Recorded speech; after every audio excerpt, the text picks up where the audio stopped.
Welcome to the Center for Strategic and International Studies. My name is Jacob Kurtzer. I'm a senior associate with the Humanitarian Agenda here at CSIS. Thank you all online for joining us today, and thanks to our panelists, Mr. Bill Bird from USIP, the United States Institute of Peace, Yanti Saripto, President and CEO of Save the Children, and Nadia Nassim from Women for Afghan Women for joining us.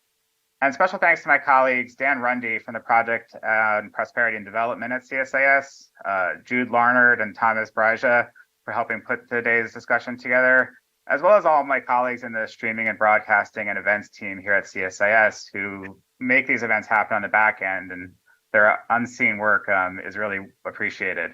Today's discussion is focused on the humanitarian implications of the Taliban's most recent edict violating the rights of women and girls in Afghanistan. Afghanistan's humanitarian crisis is certainly well known in Washington, and yet, as days and weeks pass since the Taliban takeover last year, and with attention diverted to the ongoing situation in Ukraine and most recently to the earthquake that's devastated Turkey and Syria, it's sort of coming off the front page. And with the loss of attention comes the lack of resources, the loss of resources, financial, but also intellectual, the loss of attention to have the important conversations about how best to meet the needs of the Afghan people. Today's conversation will focus on core humanitarian issues, but we'll situate them within very important policy and practice issues, including what I believe is one of the most essential questions for the humanitarian sector about the merits and limits of conditionality on humanitarian assistance. Conditionality is often seen as a policy question, but it's also a deeply ethical question, and it's one that we think about quite a bit. We, in the humanitarian sector, think about the important needs for vulnerable populations. We think about how to achieve the greatest outcomes for the greatest number of people. And certainly the policy and ethical questions are intertwined, and yet the answers to some of the questions are not always analogous. There are questions about legitimization of bad actors. There are questions of resource exploitation. In the case of Afghanistan, there's questions about historical memory. You know, what was it like in 2000 and 2001? There's questions about when and how to stop programming, how to deal with principal questions that impact the lives of millions of people. These are not black and white questions. They're often made with shades of gray. And most humanitarian actors are truly faced with a series of bad choices and are forced to make difficult decisions in extremely difficult contexts where it's often very easy to second guess, but hard to know exactly what's right. Afghanistan presents one of the most extreme damned if you do, damned if you don't humanitarian contexts in the world. If you stay and deliver, people will accuse you of legitimization and being susceptible to exploitation. If you close up shop, you get accused of abandoning the Afghan people in their time of need. And what both of these criticisms I feel sometimes miss is that humanitarian actors are often convenient targets when policy has failed or when people who have a deep vested interest in a context are faced with circumstances and outcomes that they can't control. There's, of course, a very important merit and need for having these kinds of conversations like the one we're having today, and having meaningful debate about the impacts and limits of humanitarian action. But it's, I think, essentially important not to substitute constructive criticism of humanitarian action for the political criticism that is, that sits at the root of the humanitarian crisis we're discussing. So with that, I want to turn to our panelists and thank you again for joining us. I'd like to start with Nadia Nassim from Women for Afghan Women. Nadia, the focus of a lot of attention recently has been on the extreme edicts and decisions made by the Taliban to restrict the rights of women and girls in Afghanistan. Can you talk to us a little bit about the current state of play for Afghan women and Afghan girls, and how your organization's programming seeks to support them in this time of need? Thank you, Jacob, for having me in this conversation. Warm greetings to distinguished panel members and your audience. I will start for giving a brief background about our operation in Afghanistan. Women for Afghan Women organization is a grassroots human rights organization providing life-saving and essential services for the past 2 decades in Afghanistan and United States. Before August 2021, we were the largest organization providing shelter services and legal and counseling services for women who are victims of domestic violence. We had close to 1,200 staff working in 22 provinces in Afghanistan. After fall of Kabul in August, all the NGOs were impacted, including our organization, and we were forced to shut down our shelter operation and family guidance center and reduce our operations, size of our operation in Afghanistan, and also the scope of our work. Our current services, we have over 600 staff in Afghanistan providing services for children of incarcerated mothers, and services for internal displaced people and returnees, and also we offer humanitarian assistance aid to respond to the urgent food insecurity in Afghanistan. In 2022, we could distribute an amount of 800,000 to more than 40,000 individuals and families in Afghanistan for food insecurity. With the recent, despite all our efforts to provide services to deliver to women and children and families in Afghanistan, with the recent order of Taliban, with the ban of women from work, all the NGOs, including our organization, was again impacted severely. We were able to get an exemption for running our children's support centers, and our female staff can continue to work.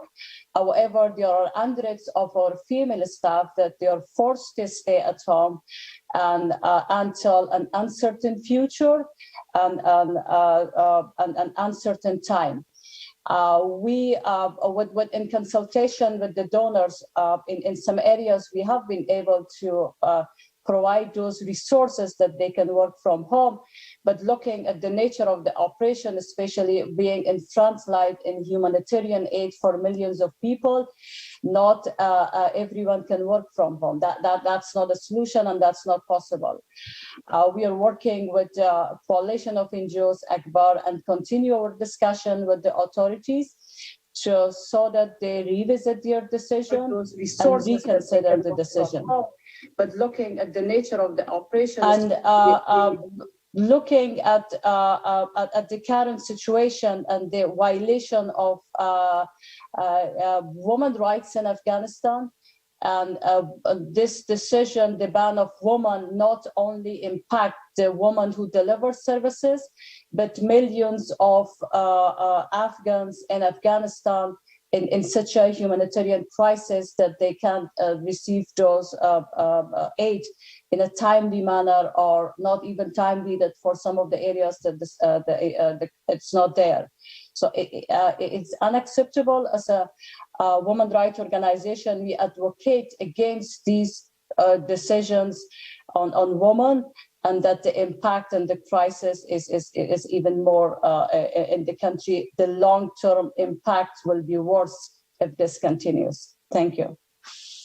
Thank you so much, and for your work. And there are a few threads I'd like to come back to in question and answer, but I want to turn now to Yanti Saripto, President and CEO of Save the Children.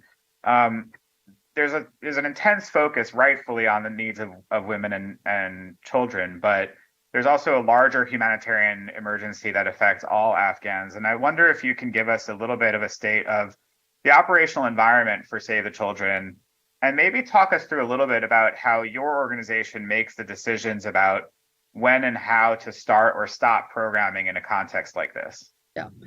So thanks, Jacob, and thank you for putting the spotlight, keeping the spotlight on this situation. And maybe just as a step back for people here, Afghanistan is still the largest humanitarian crisis in the world. And, you know, that's saying something in the world of today, because there's stiff competition for that unenviable title.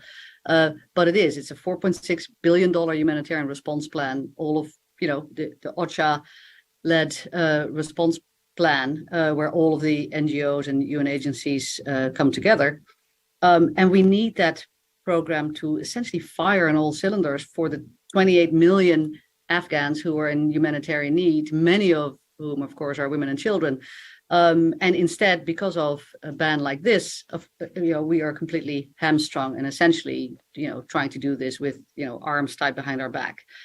Save the Children has been in Afghanistan since 1976. So we have some experience of working under regimes like this from before, but also in the provinces where the Taliban essentially already controlled those areas well before August of 21. We have about 5,000 staff in country working in 17 provinces. Almost half of those are women. And not just frontline delivery, although of course there's many. There are nurses and teachers and doctors, but we also have finance managers, HR directors, logistics people, monitoring and evaluation staff who are women. When the ban came out on the 24th of December, we essentially paused all of our work every next day because we felt we could not deliver principally and effectively. We could not do good humanitarian assistance without our female colleagues. So that was one, and many of our, if not all, I think, of our NGO partners, international and national, did the same. But as always, in Afghanistan, as often, in every single province, you then go and you negotiate. You negotiate for continued access. You negotiate for continued principled access, i.e. with our female staff, and for them to be able to do that work safely, without harassment, and to go back into the office as well, not just to the classrooms or the health units. Exemptions were given by the Ministry of Health and the Ministry of Education in the course of those first 2 or 3 weeks after that ban, so late December, early January. We then had to negotiate, even though their exemptions were given nationally, we have to negotiate them locally at each provincial level. So far, we've been able to get back to work with most of our health work, with a lot of our educational. This is mostly community-based education for young children, primary school age children, girls and boys, in over 3,500 of these centers. We've managed to get back a good chunk of them. I would say overall, about half of our activities in Afghanistan have been restarted across many provinces, but not all. And clearly, we'd like to see those exemptions be much, much more expanded and also be made very reliable. We cannot have an agreement to go back to work in one province and then the next week be told that we cannot go back to work, right? That kind of upheaval is just too inefficient, too labor intensive, and too disruptive for our staff, but more than anything for the kids and the women and the men and boys that we're there to serve. So that's what we've been trying to do.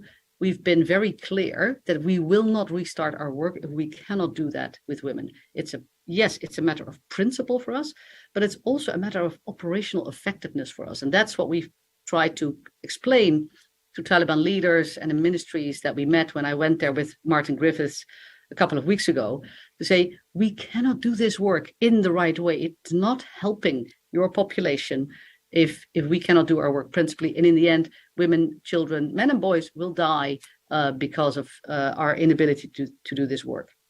Some understood that better than others, I would say. So let's see. I think it's important for us to not expect a smooth sailing operational context. And you said, well, Jacob, we're very much, as humanitarians, damned if we do, damned if we don't. Very poor choices here in front of us that our team, have to make almost on a daily basis. Can we go back to work? No, we can't. Are our female colleagues feeling safe? No, they don't. So it's constant agility that you have to bring to this work there is extraordinary. I do think it is good that across the humanitarian sector, I think we've been clear on our principle that we cannot do the work without women. And I think we should hold that line, because if we don't, then really principled humanitarian assistance goes out the window. And that it's a risk for all of us in Afghanistan, but also outside of Afghanistan. Thanks so much. And again, there's so many bits and pieces that I'd really like to pick up on, but I want to first turn to Mr. Bill Bird from the United States Institute of Peace, a longtime expert on Afghanistan. And I know that you have some thoughts on some of the implications here of the humanitarian operation, but I might ask for your economic and humanitarian analysis first before we get into some of the questions about resources and exploitation and legitimization. You've been working in Afghanistan for a very long time, and Afghanistan's humanitarian emergency today certainly has its roots in armed conflict and has been severely impacted by natural disasters, but is also an economic crisis, and one that has ties to the United States withdrawal and the economic implications of that. And I'm wondering if you could tell us a little bit about the socioeconomic implications for the economy of the Taliban's decision to send women home from the workforce, and what that means for the humanitarian picture writ large, the absence of 50% of your population being able to engage in economic and social activity. Sure, thanks, Jake, and thanks for inviting me to this important event. You actually took the words out of my mouth because I jotted down as my first sentence that the edicts are terrible, in addition to the ethical and moral issues, which as an economist, I'm really not qualified to talk about. The economic impact is disastrous. You can't just have half the population not participating economically, socially, so many linkages, female education linked to maternal and child health care being better, human capital growing. So I mean, I think I'm not going to elaborate there. The edicts are terrible from basically all perspectives as far as I can see, including my own development economics perspective. I would like to make a few comments because I think it is important to step back and look at the bigger economic picture and how that relates to the large amounts of humanitarian assistance going on. And I would just want to flag, this is not about the courageous people that have just been talking and their teams, and particularly about the NGOs and implementing agencies. This is more really, I think, some messages for the big donors, the big UN agencies, and also the international financial institutions. So that's the kind of perspective I'm taking, if it's okay. And I'll just list out a few points. Look, humanitarian aid is roughly $3 billion a year. That's not that much less than civilian assistance total was to the previous government. So it's a very sizable amount. Of course, it's far less than total aid was, because most of that was security assistance to the Afghan army and police and everything, and in addition, there are roughly $1.8 to $2 billion a year of cash shipments by the UN into the country. And that's comparable, perhaps even a little bit more than what the central bank was shipping in the form of cash before August 21. So the point is, while absolutely supporting the principled views that were expressed, I think you also need to incorporate a macroeconomic and sustainability perspective into when you're looking at the bigger picture and what donors and the large UN agencies and others like that need to decide. The second point, at 20% of GDP, roughly, humanitarian aid is going to affect the economy. It definitely supports the economy and therefore indirectly benefits the Taliban. And we could also, later in questions, if necessary, could get into the discussion of the distortions. And again, I'm talking about the big amounts, not necessarily small amounts for various kinds of activities, but the 1 million metric tons of food aid and things like that. And the second point I want to stress, and I think it's really important, is humanitarian aid is going to decline. I think it's better to be realistic about it. I know it's supposed to be based on principles, and I absolutely respect that. But given the other priorities, and I'm not even sure that whether Afghanistan is actually a smaller crisis than Ukraine, certainly with a much higher per capita income, the amounts of money there are higher. I don't know if the number of people are not necessarily higher, but and then you have Turkey and others. So my view is that aid is going to decline over time, and that requires a change of approach. One thing, of course, is to make sure that decline is gradual and predictable and smooth rather than abrupt. We don't want a repeat of what happened in August 2021. Right now, if you cut off the UN cash shipments, cut them to zero or to a very small amount, you'd get a repeat of the August 2021 crisis, and except at worse, because people, as we know, and the 28 million figure is a daunting one. There are many, many more people who would actually either die or suffer or have to go to neighboring countries if the humanitarian aid was cut off quickly. So one thing is to have a glide path to allow the Afghan economy to adjust as best it can and to limit the further damage, which already happened in August 2021.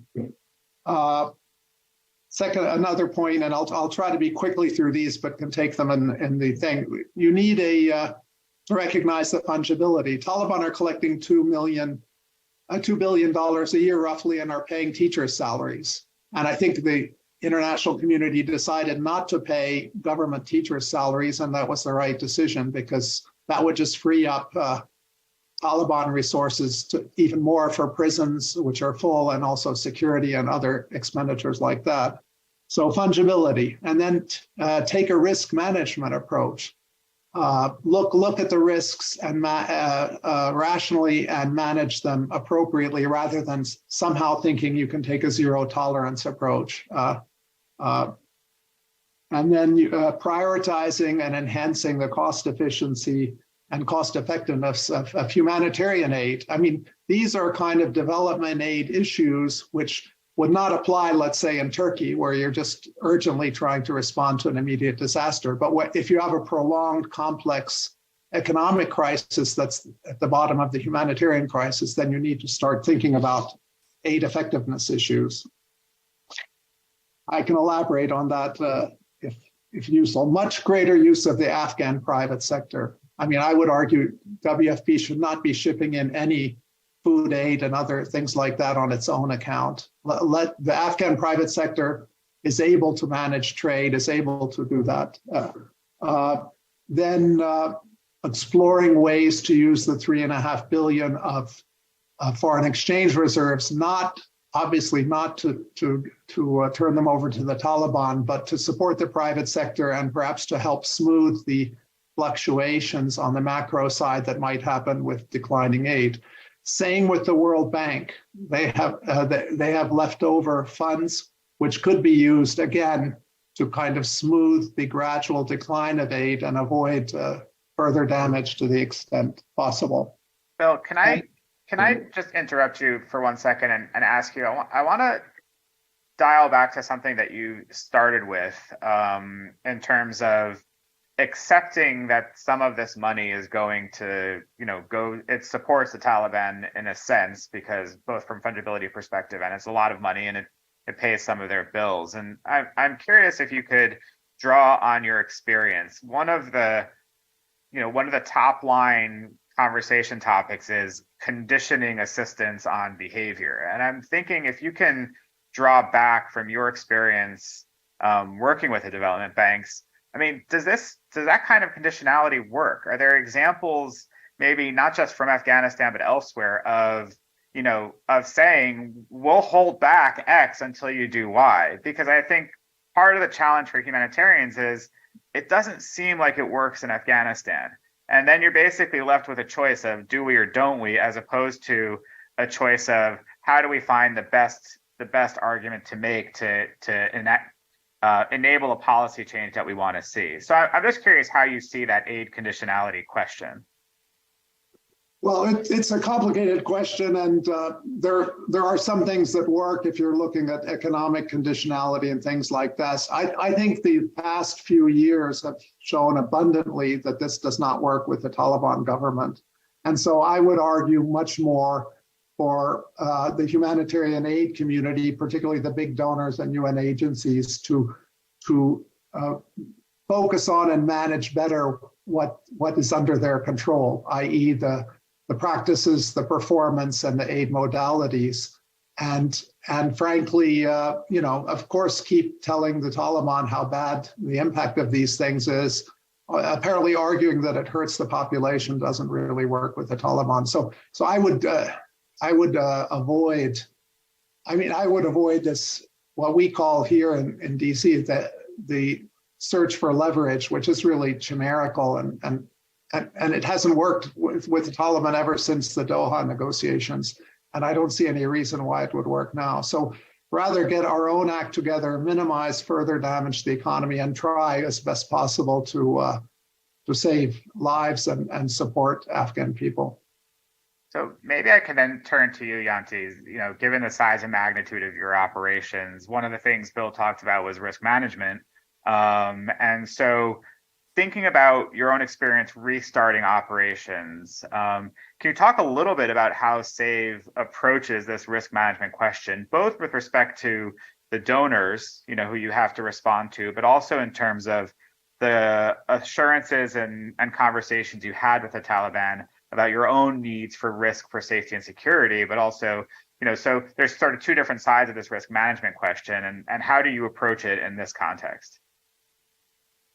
Yeah, and I would say, look, you know, there isn't, as we all know, there isn't one Taliban with whom you have those conversations, right? You have them at many different levels, and again, the local de facto authorities at provincial level, or even, you know, within a province at a regional level, are sometimes different, and that is, of course, where the rubber hits the road. So yes, you know, safety and security for staff is paramount here, and of course, ironically, on the one hand, safety and security for staff has actually improved widely in country after August of 21. We have to be honest about it. We've had access to areas where before we actually couldn't safely program because they were really inaccessible. So on the one hand, that has gotten a little easier. On the other hand, you have these a ban like this, which makes it super hard, and that's exactly what we've tried to explain to them, sometimes with more success than others. So, you know, when we are given clear assurances that men and women can operate as before, yes, we're bringing mahrams when necessary. Yes, of course, we're adhering to clothing restrictions. Yes, we have segregated offices. Men and women segregated in the office. But if we can get assurances that men and women can operate safely as before, then we restart our work. We're not on strike here because we don't principally abhor the ban. We do principally abhor the ban, and we say that at every possible opportunity. But we're also, if we can do our work principally, we will restart. And that's what we've been trying to do. Also, in that sense, by creating some form of, I don't know whether you want to call it an incentive or not, but it's saying, look, where we can work, we will restart to work.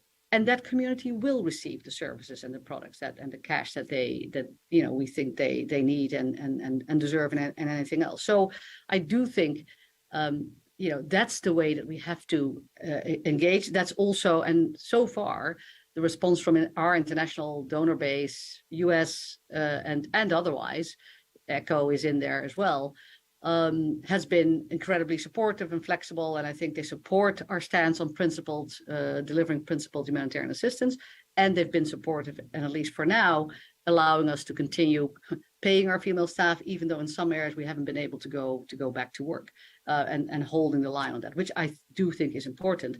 I do agree with Dr. Burt's earlier comments. You know, we should make the point, and we made that point when we were there. I think the estimate is that about 30% or 40% of all of the humanitarian sector's spend is actually landing with the local private sector. So it's having a real, which provides tons of jobs. The NGO sector alone has 55,000 Afghan nationals working for it across national and internationals. 30% of those are women, by the way. Most of them are breadwinners in their family. So again, the economic impact of a ban like this is massive, even at that scale. And continue to push for, indeed, cash transfer programming. 25% of SAVE's budget and work is essentially cash transfer programming. 25% even of the UN overall humanitarian response plan was planned to be cash transfer programming. And it is that work that we haven't been able to restart everywhere. I think we're now seeing the initial steps to be able to restart it in some provinces, but clearly that is something we would like to restart. And we will only do so when we can do it with men and women. Thank you. I want to come back to cash in a minute, but maybe I'll turn to Naja and pose the same question for you from your organization's perspective. When working with donor funds or international funds, how do you see this question of risk management? What steps are you taking to try to limit the potential negative consequences of the resources that you're bringing into the country and the work that you're doing? What's your approach to risk management in your operations? Thank you, Jacob. I agree with the points Janti mentioned, and working like we're also like in a similar situation with Save the Children. And the safety of the staff is the priority, and the safety of the staff and clients are the priority for our organization. Yes, there has been improvement in terms of like access into those areas that we weren't able to have access before August 15, but at the same time, like the restriction and working hard to, because like every time when there's a restriction, it's not in terms of, the safety itself, but also the cost to the organization. Like the additional cost that comes with these restrictions in terms of like segregation of offices for men and women, and having mahram to a certain distance. If it's over that, having mahram go to the field, it is not only an additional cost, but at the same time in Afghanistan, where a number of families during the war in the past decade, that they don't have that male member in their family that they could take them as like mahram and to work. So this is going to impact the way the operation is implemented in Afghanistan. We have tried like all our best to ensure and to negotiate with the local authorities in terms of like those restriction of segregation of offices, or having mahram, or even like providing transportation for female staff. So it's all that we have been doing this. Additional cost is there. But after the ban, like despite all these efforts, it's still like you're facing then they have to stay at home. Like we were following like in like all those in terms of the restrictions, but we have the ban is there. We do take into consideration like before going to an area, before delivering those services, so that assessment is already made how safe it is for our employees, both male and female, to be in that area and to deliver the services to the beneficiaries and to millions of people in Afghanistan. If I can just stay with you for one more question. One thing Bill mentioned, which I think is we all sort of understand is going to be true, is there will be a decline of resources available. Just the pressures on donors are too great right now. The needs around the world are too great, and we also know there tends to be fatigue, and these crises come in waves. And we look back at 2021, and again, hindsight, and people can armchair quarterback the decisions that were made, but there was that damned if you don't. Organizations that shut down were heavily criticized, either if they were forced to shut down or if they made a principled decision to shut down, were criticized for the impact that had on the communities with whom they worked. And so I'm wondering, now that you restarted your dialogue, restarted operations, how much thought process and planning is there for a reduction of international support? What steps can you take, particularly, and I think it's a particularly salient question in this context, because oftentimes the reduction of services is tied into the local government's capacity to provide them in the place of an international or national organization. And so how are you thinking about the future? Are there steps that you can take in the current context to plan for a reduction, or are the relevant authorities so hostile to the work that you're doing that you'll just do what you can as long as you can and deal with it when the time comes? So I'm looking at the current, situation for us as a women rights organization. Even if we can bring change in one individual life in Afghanistan, we will not give up, and we will continue to work for women and children in Afghanistan. It is this the more this restriction continues, of course, so that will have like a severe impact on the economy. Because as William mentioned, and half of the population is excluded. So then this dependency for the international aid, instead of decreasing, it will year by year, it will increase because the economic impact is there. And the reduction of international aid. And this is something that the de facto authorities either don't want to listen or don't understand, or they understand but they ignore this fight. But because these exclusion of half part of the population then will further impact the economy, and also like the dependency of Afghan people on the international aid will increase.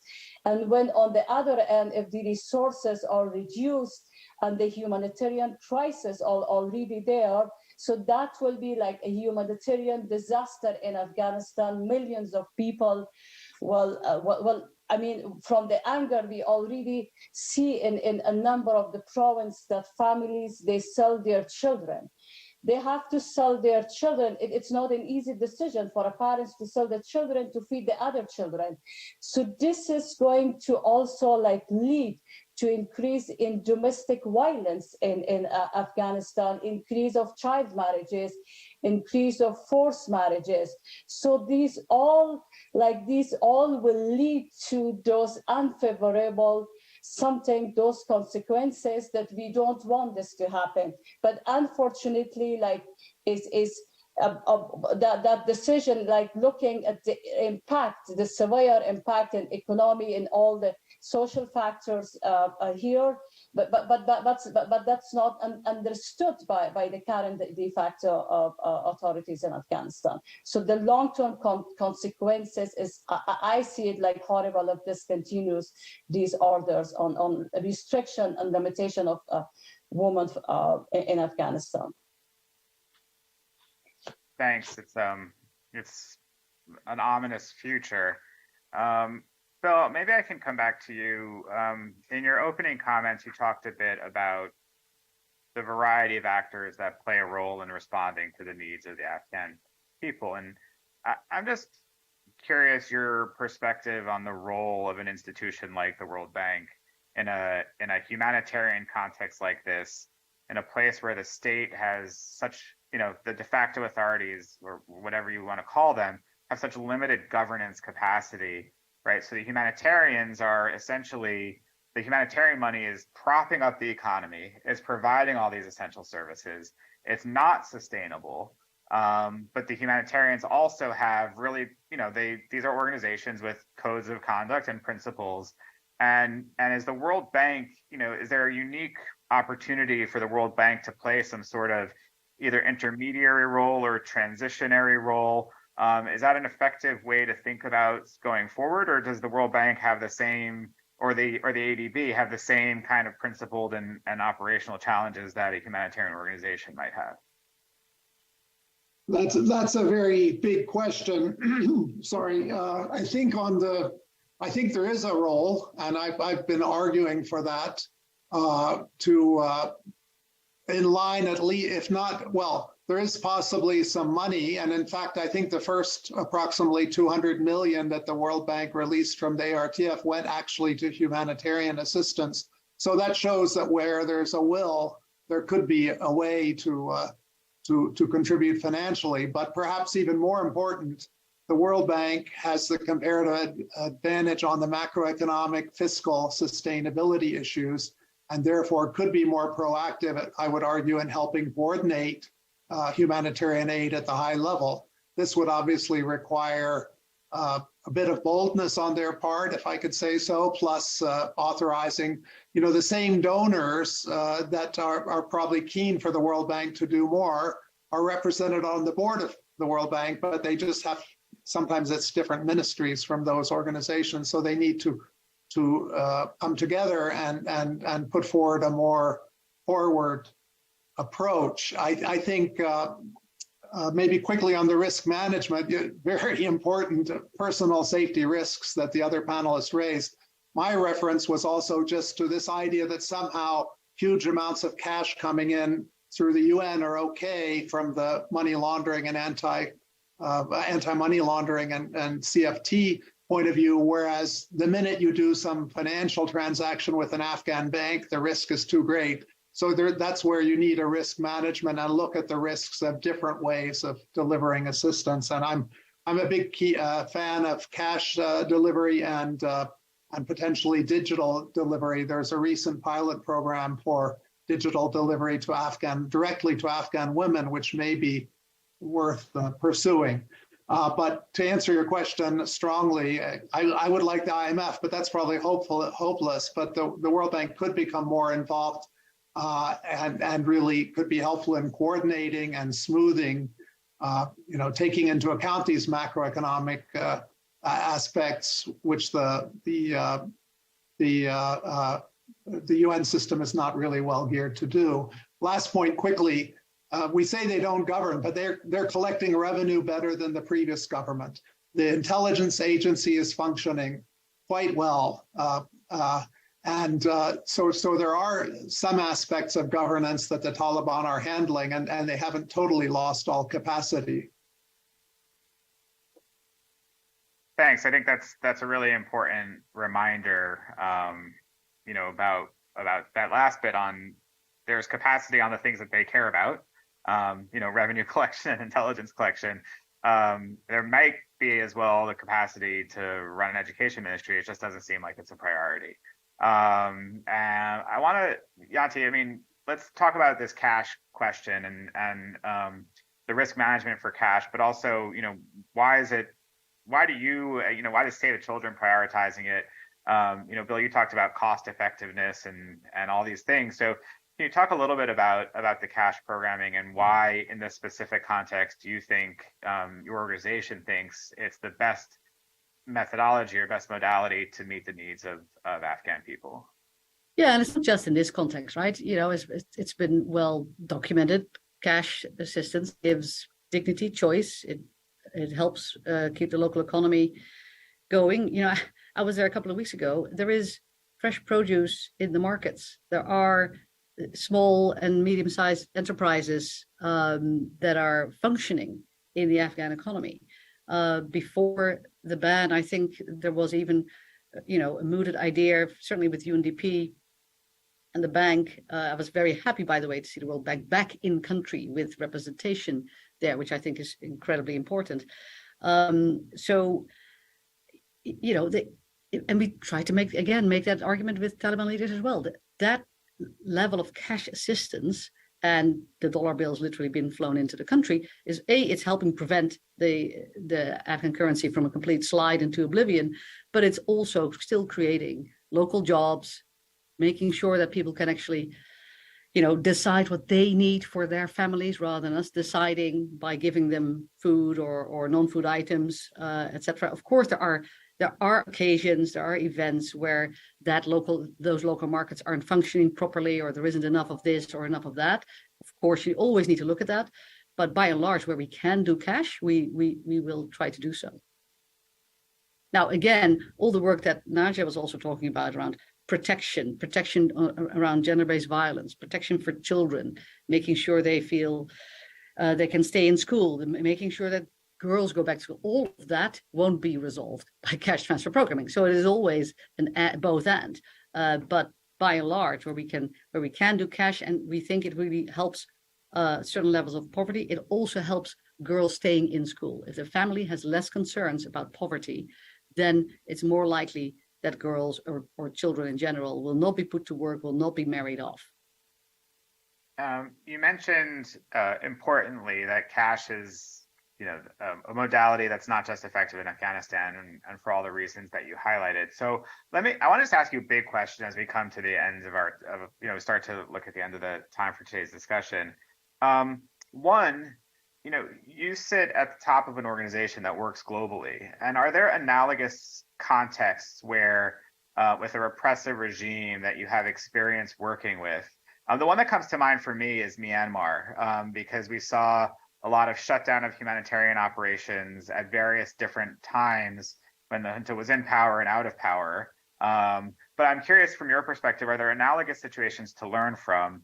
And then, as an addendum to that question, humanitarian organizations, the terminology has there's a moral or ethical implication in the context of a humanitarian, the word humanitarian. And I'm wondering, does SAVE have kind of a universal approach, or do you think that these kinds of situations have to be looked at uniquely and the specific circumstances of the context, or can you have an overarching principle that's applied everywhere?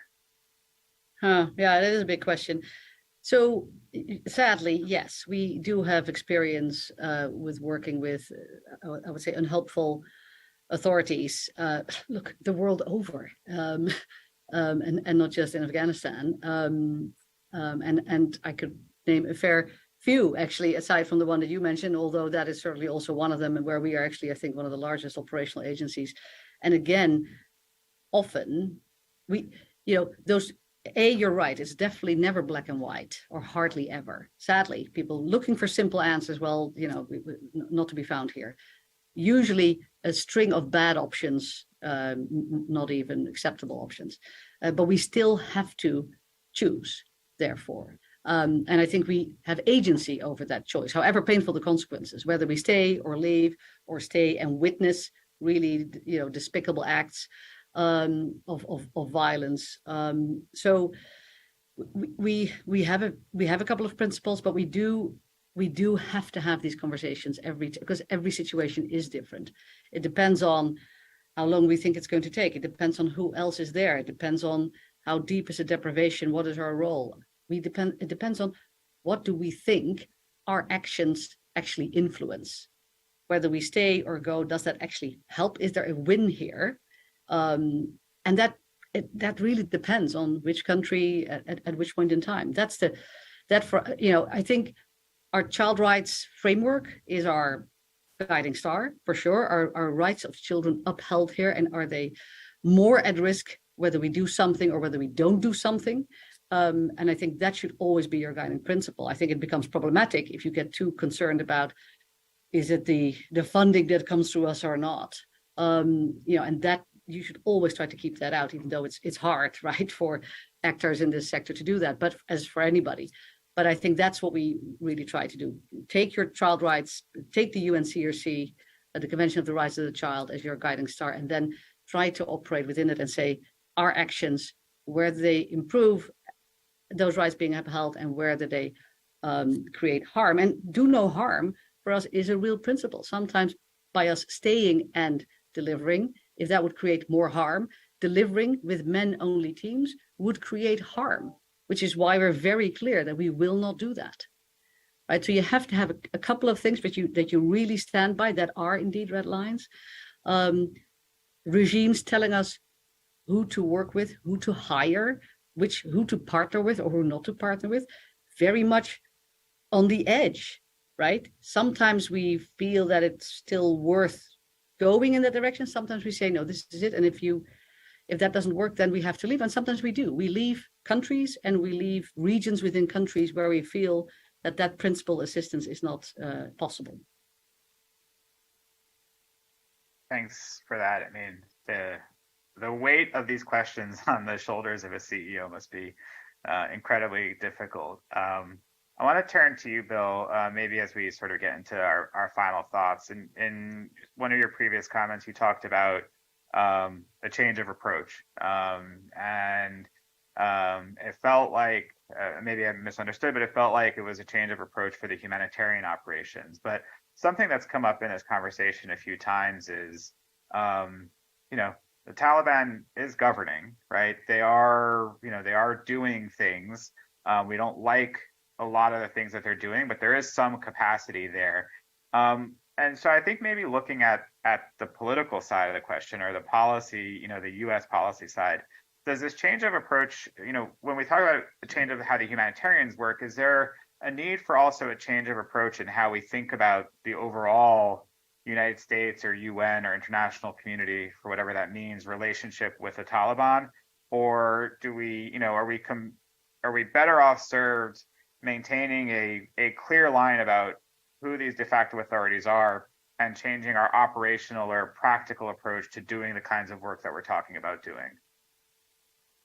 Well, that's a huge and almost loaded question. I would argue that as with the case of aid declining, we should take some things as parameters. And I think we've had enough experience with the Taliban to treat that as parameters.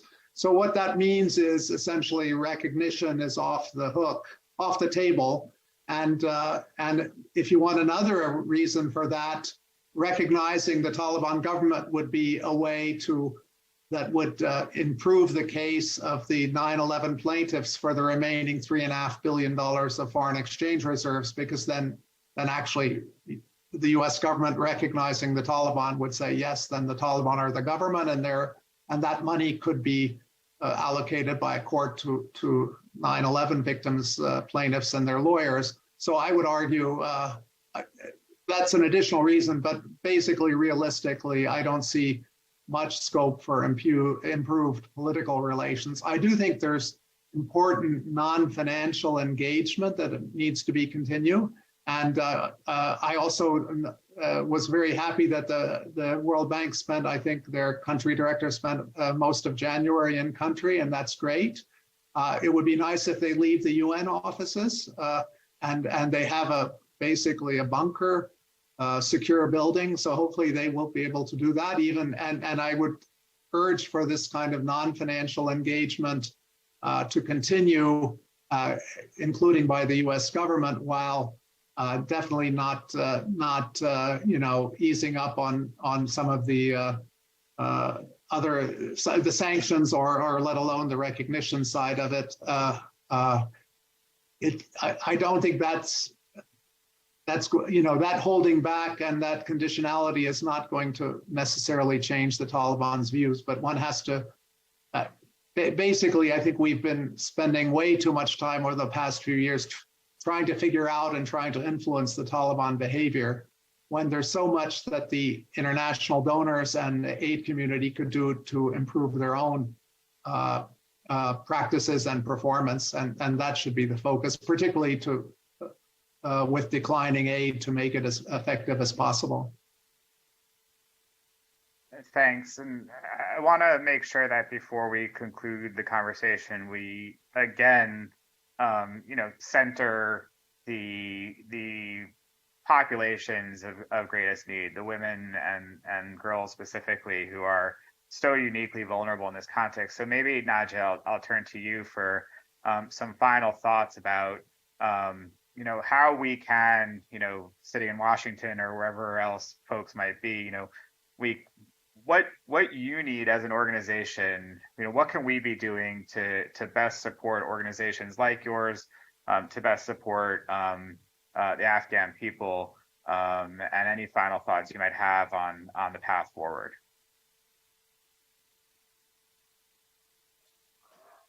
Thank you. I believe international community, including the US, they should not forget Afghanistan. And what's happening in Afghanistan right now is not only a humanitarian crisis, but also like half of the population that they are excluding from the society. It's a violation of human rights, a violation of women's rights. As a citizen of a country, equal opportunity and chance should be given to women. That will basically impact the economy of a country. So thinking about what's going on in Afghanistan and the right now, like being a support for the woman in Afghanistan and what they are going through. It's not only about like ban on war, but it's about education. It's about everything in Afghanistan. And it is a clear human rights violation of Afghanistan that's happening, and all over all the country are watching that, but there is no tangible action is taken so far. By tangible action, I mean that one order comes after another. We are worried about first, and come the second, and come the third, and come the fourth, and the consequences is a disaster. I would call an international community to have Afghanistan as a priority, and support, be a support for women and children and the people of Afghanistan, the situation that they are going through. Thank you. Thank you for that. And, you know, in some ways, I feel like when these exceptional circumstances, they serve an important role in terms of framing, you know, the entirety of the humanitarian universe. You look at the extremes sometimes and say, you know, what are we doing when it's the most difficult? And that, I think, in some ways creates guiding stars for humanitarian operations elsewhere. And so, you know, at CSIS, we will continue to, you know, play our very small part in having conversations like this, bringing good ideas to light, you know, trying to shine a light on some contexts that are perhaps not on the front pages anymore. And so I thank you, Naji Nassim, for Women for Afghan Women, for being with us today, Yanti Sripto from Save the Children, and Bill Bird from the United States Institute of Peace. Thank you all for joining us for this conversation and for the work that you're doing. For our audience or our partners listening and watching online, thank you very much for your time and attention. We always appreciate hearing from folks after these types of conversations, feedback, ideas, and thanks to my colleagues at CSIS in the PPD program and behind the scenes in AV and streaming and broadcasting. With that, I'll wish everyone a good day and best of luck in your work to you, Yanti and Naja. Thank you. Thank you. Thank you for having us. Bye-bye.